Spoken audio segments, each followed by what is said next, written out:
The rainforest, an introduction to the diverse biome. Tropical rainforests are some of the most diverse ecosystems on Earth.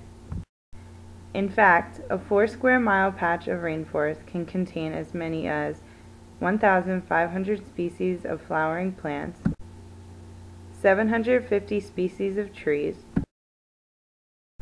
125 species of mammals,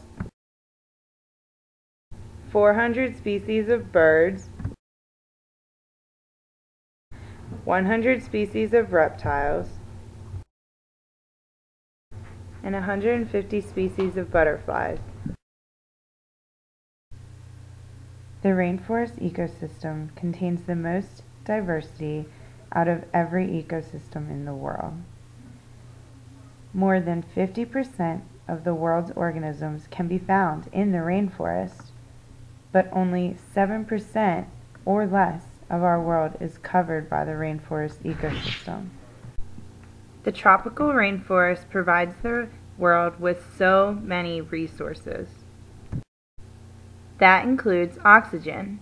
Due to the amount of trees in the rainforest, through photosynthesis, those trees produce a lot of oxygen for us to breathe, which is essential for humans. Also, without the rainforest, we would not have many of the vaccines we have made today to help prevent disease and sickness throughout the world. A food chain shows how each living thing gets its food and how it is passed along a certain number of organisms. Some organisms eat plants, and some organisms eat animals. Now I am going to show you an example of a food chain in the rainforest biome. The first part of the food chain is the producers, which are plants. Producers make their own food, and therefore they do not feed on other organisms. One producer that can be found in the rainforest is called a strangler fig.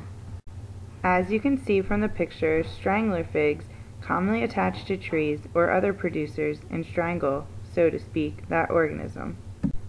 Next in the food chain is the herbivores, otherwise known as the organisms that only eat plants. In this picture you can see a fruit-eating bat, which obviously gets its name because it only eats fruit. One of the fruits it eats is from the strangler fig, as we saw on the previous slide. As we continue along the food chain, we get to the carnivores. The carnivores, like the harpy eagle that you see here, are organisms that eat your herbivores.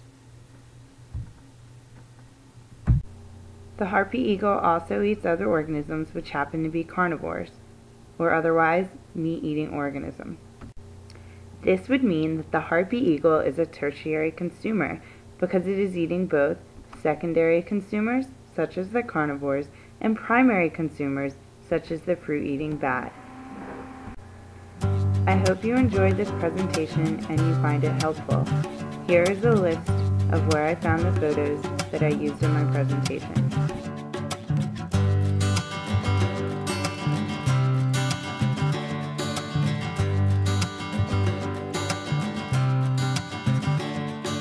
She's got a whole lot of reasons, she can think of a single